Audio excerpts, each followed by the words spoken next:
How's everybody doing out there? You know, I keep looking at this grass that I have in my backyard and I keep seeing how luscious green it is, right? And it reminds me of the verse in the Bible that says, that God will lie you beside green pastures, He'll restore your soul, right? And that's what my prayer for so many of you today. It's my prayer and it's my heart's desire that God pay you a visit and show you His healing power, His delivering power, that His angels encamp around you and they set your path and your ways according to heaven's ways, right? So that treasure can meet you. You can own treasure both in heaven and on earth. You can have peace. Speaking of peace, it was Will Smith's wife that recently said that I saw a documentary that she said that she's happy, and she knows that she's happy in a long time, right? And so the interviewer person asked her, "So you're happy? What's changed?" And what changed was that she was able to step into her own definition of what happy really means, and she stepped out of other people's imagination, and she stepped in and she defined happiness for herself, and she said, "You know what? I have peace. Therefore, I am happy." And peace is one of those things that doesn't cost money.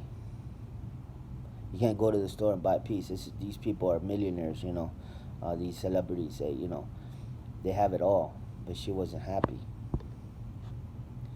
And so she's like, I finally found happiness, right?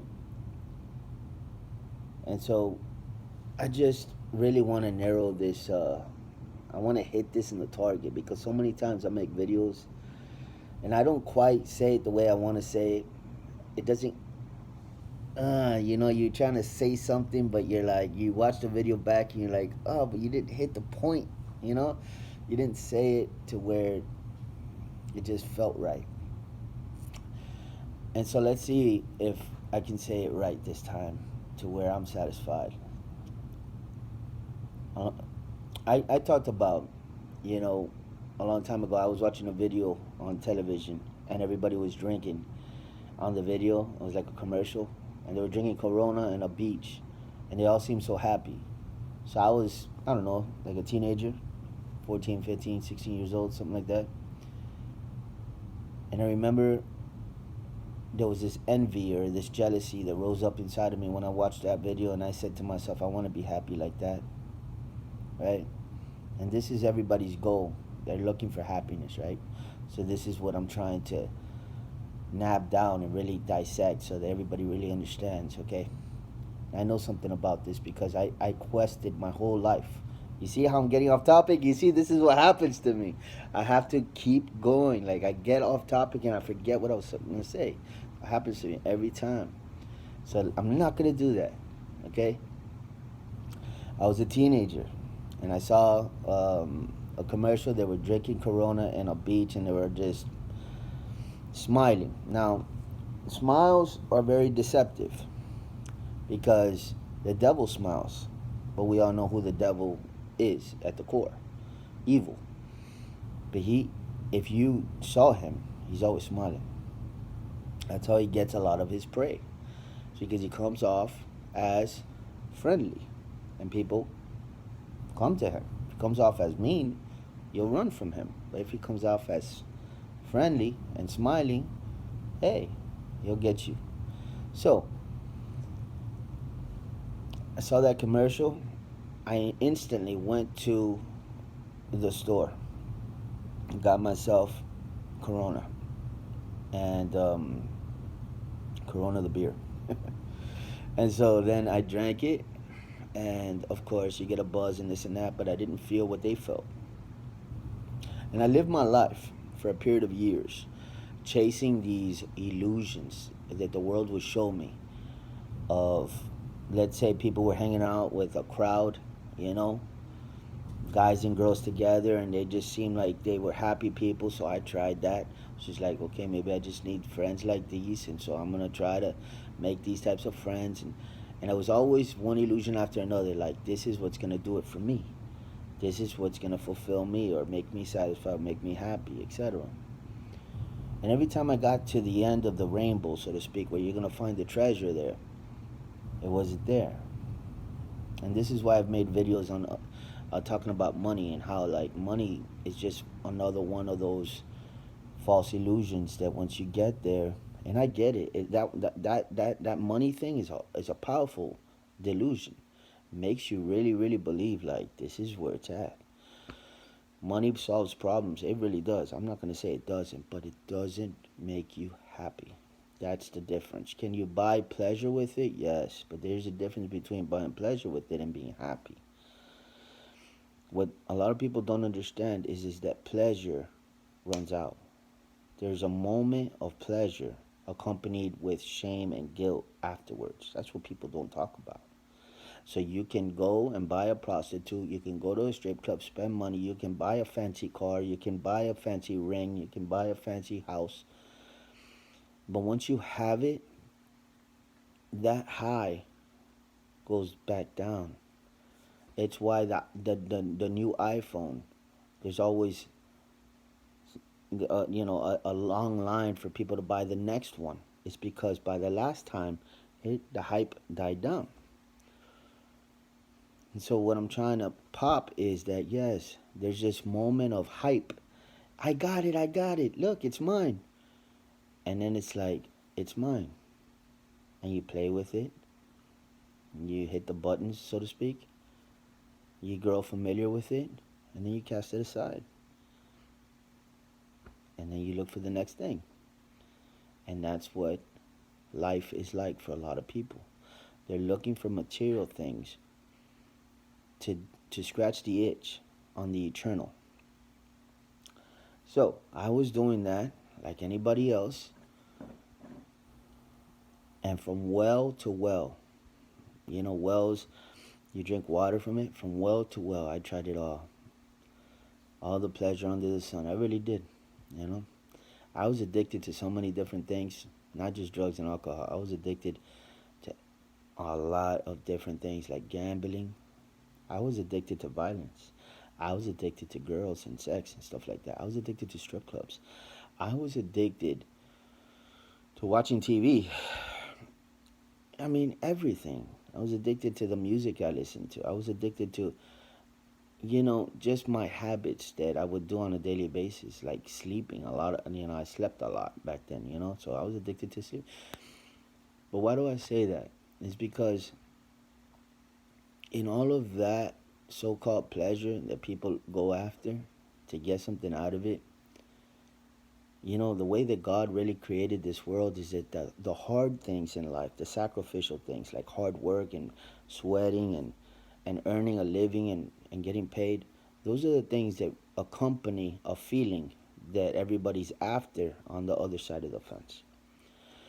And so God has placed the treasure of everybody's looking for on another side of the fence that the devil is saying, no, it's over here. And God's like, no, it's over here, where the simplicity of life is at.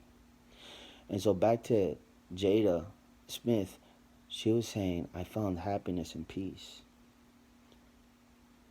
Just when there's no drama and problems and baggage, when there's nobody screaming in the background, when there's no people hitting each other and I'm not breaking up a fight, when there's no bad stories, when there's nobody dying, when there's no bad phone call, when there's no one in the hospital, when there's no running to the hospital because somebody got hurt, when there's just peace, you find,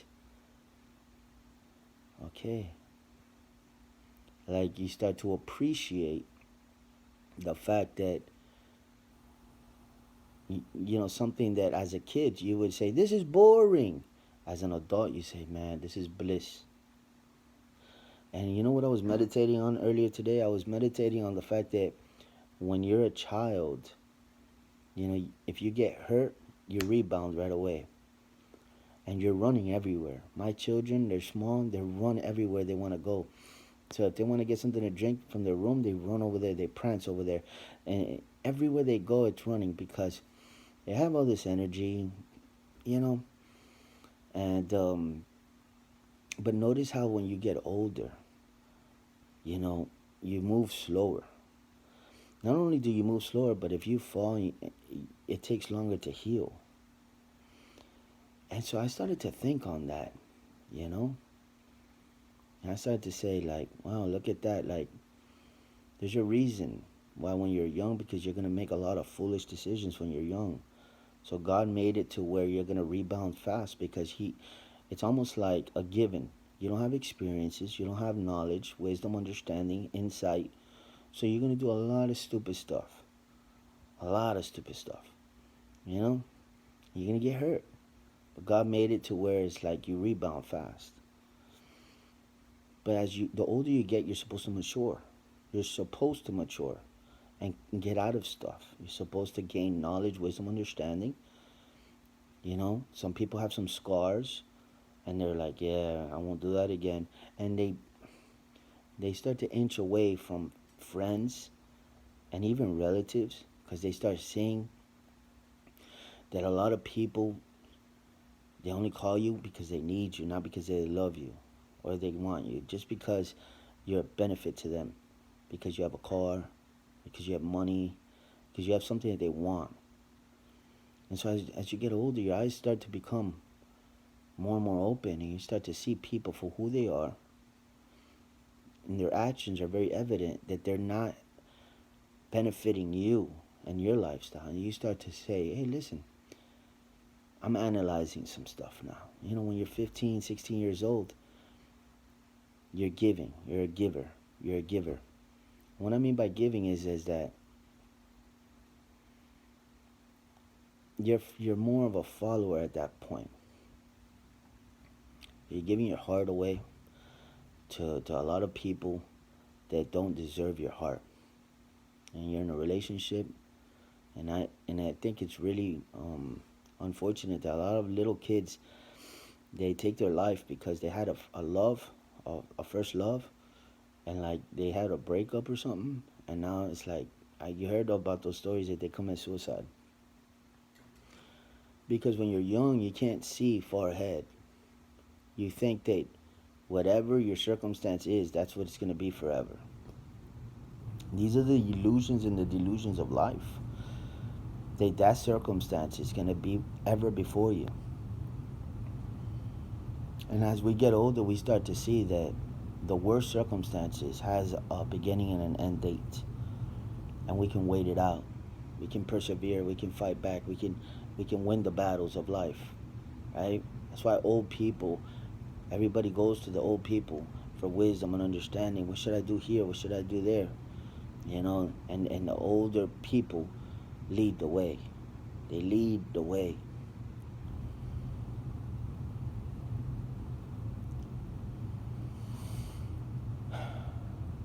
So back to peace, you know, the simplicity of life after everything, you know, after me going to all the wells in life, everything that you can do under the sun, which really isn't a lot. I'm gonna tell you right now, I could probably count it with less than 20 things that you can do under the sun. There's drinking, smoking, then there's the sex, then there's the friends, then there's like the excitement things that have to do with roller coasters and whatnot. You know, anything to do with like expeditions or adventure, okay, all that, okay. And you have food, okay. These are the different things that people give their life over to. Is what I'm trying to tell people. Going through the list of what people like, they look at things like that and they just dedicate their life to it. Then there's like fitness. You know, people dedicate. You know, Arnold Schwarzenegger dedicated his life to fitness. So then there's hobbies. You know, like golf and whatnot, and like sports, right? There's not a lot more other things that I haven't called out, like the clubs, the parties. You know, you have the music, you have the lights, you have the dancing, and then you have the engagement between people. If you want to call it chemistry, you know, that's what's going on there. But as you get older and older and older, you know what you're able to do? you're able to have a hawk view, an eagle's eye view of everything under you, right? You're able to elevate yourself above everything. And boy, I wish that people would do this. Instead of being in the program, you're able to look at the programmers and see what they're doing and what they're up to. Like for example, like this virtual reality that's come out. It's deadly. It's poisonous. It's horrible. You have no idea. I bought the Oculus um, because you can box on it and it's fitness, so it's cardio and whatnot. But I've seen some of the games on there. You literally feel like you're committing the action, like you're in there, and you feel like you're stabbing people or shooting people, and it messes with you, it messes with your emotions, almost like if you did it. I, for one, got convicted by Holy Spirit, like when I was playing this game just to try it out, and I had this knife and I just went like that to a cartoon character, and I was convicted because I believe that what's happening there is that the conscious of the human being is what's not the conscious, the subconscious, the like that part of you that when you're sleeping, it's still operating. That part is what's operating in this virtual reality, because if you really think about it, all restraints are off. There is no consequences in that world. And so what they want to know is who people are under the veil, under the curtain, behind the curtain, and who are they really. And so there was this girl, like, as an example, I think it made it to the news, but I heard of a story of a girl going into this virtual reality realm, and she was in a club, because they have all these different settings on there. And so one of the settings that you could get into is like going into a club, and everybody's posed as like cartoon characters, but you get to interact with them in the virtual reality. And so a couple of guys went up to this girl in the virtual reality and fondled her on all that in the virtual reality, because in their mind it's like anything goes. I mean, this is just a game, so I could do this. But the girl felt violated, because you have these goggles on and it makes you feel like you're really there, etc. So it's sinister at the core. It really is, because every game there is geared towards evil. I saw every game that they have, and I said, in the 98th percentile, all of them are geared towards the devil, you know. And so, yeah, we're definitely living in the end times, because if people are programmed in this way, and this is the biggest programming that there is. I mean, I thought television was programming. This is like 100 times more powerful than television.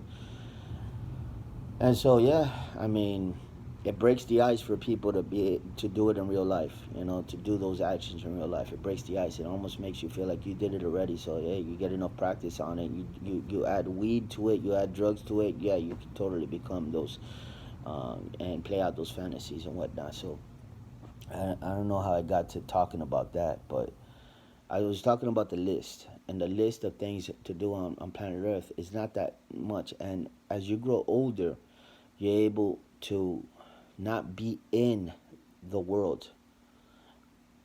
You're in the world, but not of the world. So I'm able to like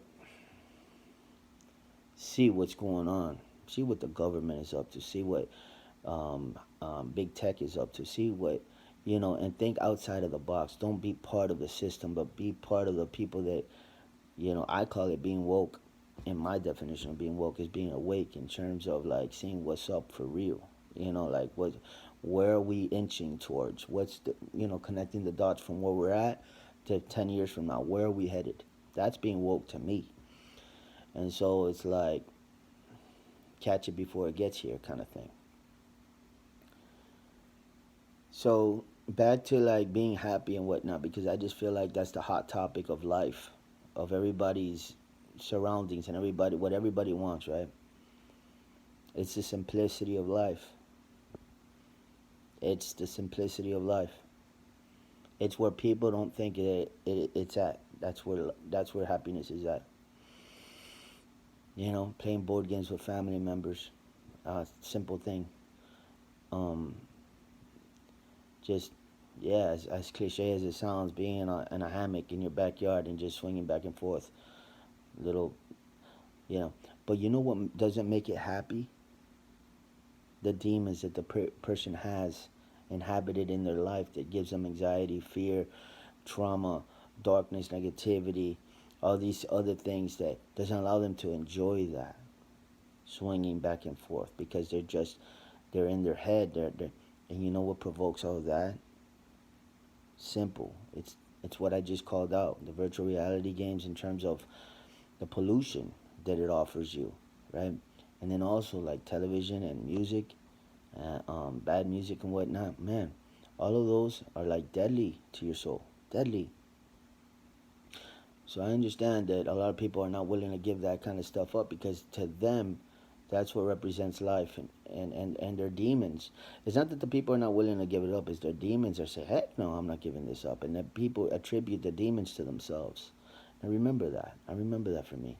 I remember like when they told me to give up rap music, I said, nah, man, Tupac, Bonta, no way. These are my dogs. These are my people. You don't understand. I go to sleep listening to this. I wake up listening to this all day, every day. Like this is my jam. This is what I do. Hey, what do you mean give that up? Well, it was the best decision of my life. Does it have a nice beat? Yeah, I mean it's supposed to. That's what gets people to go there, but it's deadly. It's deadly to the soul. Remember, I'm speaking about the eternal things. Now, what a lot of people don't understand, and I'm gonna drop a bomb on you right now, because this is heavy. What a lot of people don't understand is that the soul is the most important part of your life. I just got a message right now. One of my brothers needs help from me. He says that he has low faith and he feels like he's gonna go to hell. So I'm gonna give him a call. But your soul, basically, it's what you feel. So your soul is your mind, will, and emotions. Digest that. Your soul is your mind, will, and emotions. So if you take it, so Jesus Christ came to save your soul. And so he died on the cross to save your soul. So the first transition you got to do is accept Jesus Christ as your Lord and your Savior. He'll save your soul. You'll have an encounter. Have that encounter. If you don't have an encounter, then all you got is religion. And I can't stress to you enough that religion doesn't save. It doesn't. It's just a bunch of dead works. However, Jesus Christ, um, the person Jesus Christ comes in, man. Jesus Christ, his light is so bright that when he comes into the room, I have to go like this. And he's done it several times in my life. He's real. He'll heal you. I've felt God heal me so many times and work on my heart, work on my soul, just heal me. You guys need that. A lot of you do. You need that encounter with Jesus Christ. And so you need to put down all these other devices that keep you in the train wreck of leading you away from happiness. And you need to get up off that train. And you need to get on the train that says, Jesus Christ, man, he's able to deliver you, set you free, heal you, bless you, save you, and give you a brand new life. But in all of that, it takes our obedience, our sacrifice, our following him in order to put down the things that bring us down. So it takes a dying to self in order to get up. And that's how you become more than a conqueror, like the Bible talks about. And you're more than a conqueror. You're the head and not the tail, above and not beneath. But the reason why you're those things is because you chosen the higher road, the better road, the quality road. There's the cubic zirconium. Sorry, I didn't say it right, but it's like the fake diamonds, and there's the real diamonds. Right? I mean, don't settle for that second best life. Jesus Christ, he's what everybody's looking for on planet Earth, without a doubt. God bless you.